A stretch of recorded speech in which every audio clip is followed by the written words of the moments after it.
Hey everyone, welcome to our channel. Today we're going to talk about our experience purchasing a used Tesla. So we ran into a few things that would have been nice to know before we placed an order. So that's why we're making this video. So you know what you're getting into when buying a used Tesla, and hopefully you can avoid some of the problems that we had. While Tesla allows you to buy a vehicle completely online, quickly and fairly easily without the usual car dealership nonsense, we ran into some serious problems, and there are some disadvantages that we really haven't seen discussed before.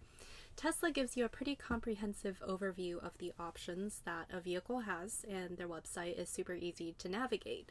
However, there are some aspects of the ordering process that aren't completely transparent until after you've ordered the vehicle.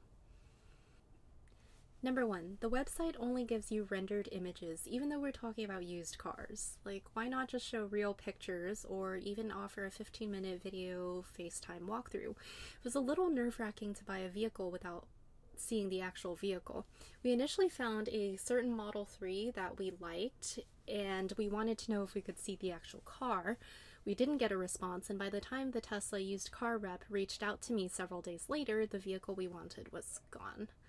So we decided to take a risk, go ahead with buying a vehicle online that we had never seen. And we ended up being super lucky, and our Model 3 was in pristine condition, no cosmetic issues whatsoever.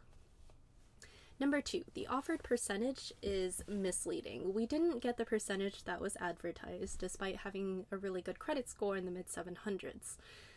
Number three, two trade-in quote requests for two different vehicles did not go through initially. We finally did get a quote for one of the vehicles, but we weren't made aware that one of Tesla's trade-in criteria included a no accident history.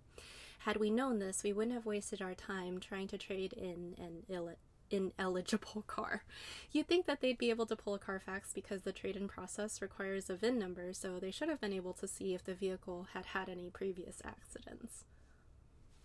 Number four, Tesla made multiple requests to confirm the appointments. They called me 5 times, texted twice, and on pickup day, this is what happened.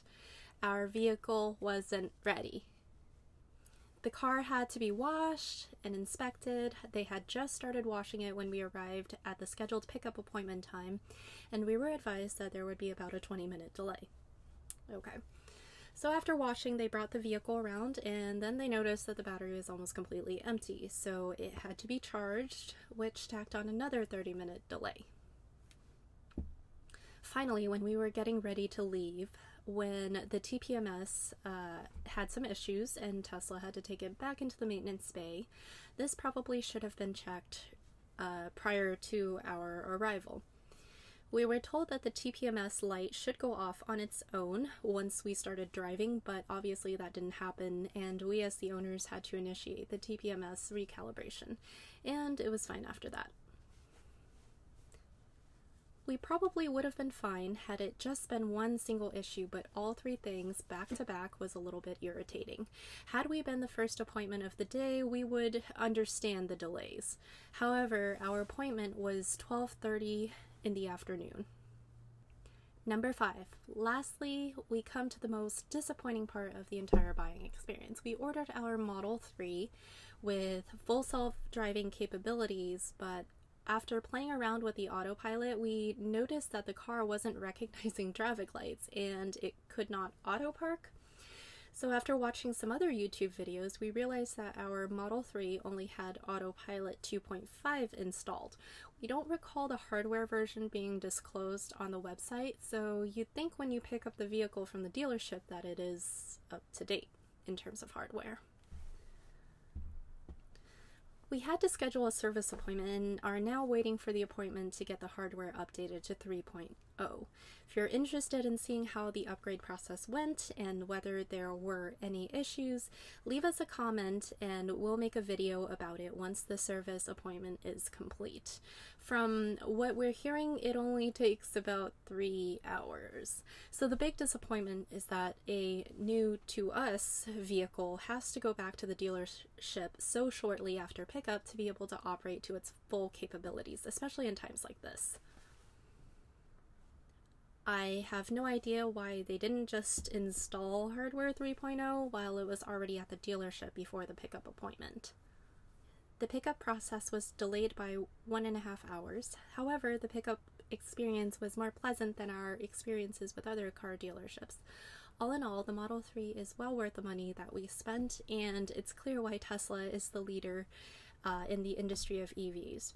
We're really happy with the car. Every staff member we interacted with was very friendly and knowledgeable about the products. We hope that we didn't come across too negatively in this video, but we strongly believe that the issues we had were easily preventable and would have led to an even better purchasing experience. We do acknowledge that they're super busy. There were lots of people there that day who wanted to do test drives, and that these occurred during what appears to be an end-of-the-year sales push. Elon is known to hire the best of the best, which truly reflects in the quality of Tesla products. So the lack of preparedness really caught us by surprise and seemed pretty atypical for Tesla.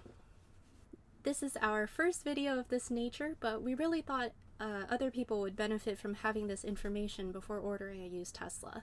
Looking back, we probably would have asked about whether the autopilot hardware was up to date and if that could have been updated before we accepted the vehicle. Everything else seems pretty hit or miss.